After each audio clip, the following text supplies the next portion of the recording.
good afternoon. Paunsa oras pa? Hi guys, good afternoon guys. Dali ko guys, kay puting dako sa akong koy guys. This is storage tips ko ako. Koi fish. She is 3 years old and 9 days. Then nagdali ko guys, kibising maambak siya guys. Then kanay siya mga 25 inches or 24 inches, 25 inches or 26 inches. Dili kay ko ka kuan, sure kay lisod kay siya mo, imisyoron siya kay maglihok-lihok siya. Indako kay siya. Then timbangon siguro ni siya ang iyang weight siguro kay nasa mga 1 kilo or 1 kilo over or 2 kilos ang isa or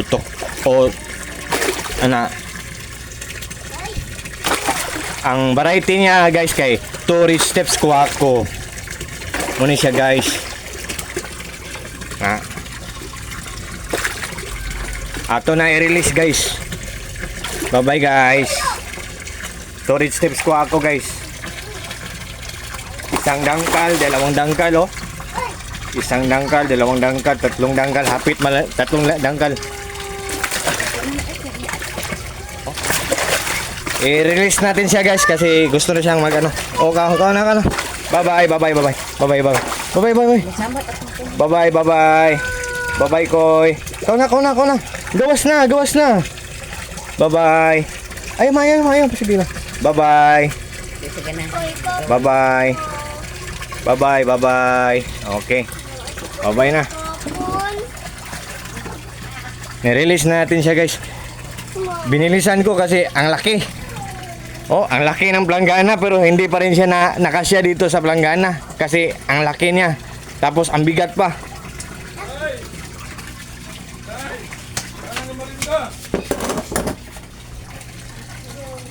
Good afternoon guys.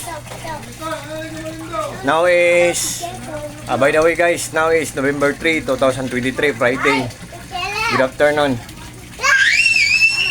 Especially to my co-groups, koi lovers, Philippines. Good afternoon guys. Ito ako ngayon guys. Ito ang place namin guys oh. Papa! Coffee ko fish ba? Pamangkin ko yan. Magpapa siya sa akin bro. Pamangkin ko yan. Yan din, pamangkin ko yan.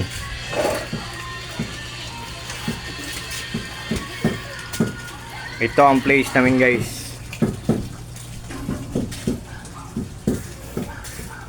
Tapos ang tubig ko dito ako kinukuha ang tubig ko. Ito. Oh. Water pressure tank namin guys. Dito ako kinuha para nag-iingay pa siya. Para siguradong malinis. Kasi dito sa puso, malinis siya sa puso pero grabe, very hassle guys kasi mag-aano ka pa ng timba. Punuin mo ang timba tapos punta ka doon sa fish pond. Tapos layo pa. Ito na lang gamitin ko kasi kuryente lang to. Ito ang place namin guys. Simple lang simple lang ang buhay namin, simple lang place namin. Yan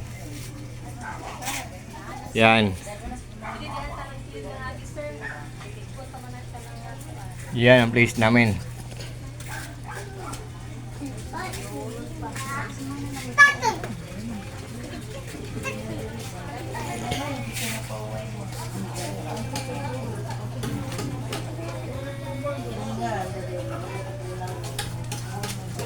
Mama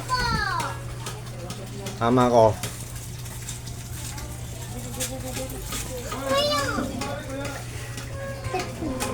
Ito ang place namin guys.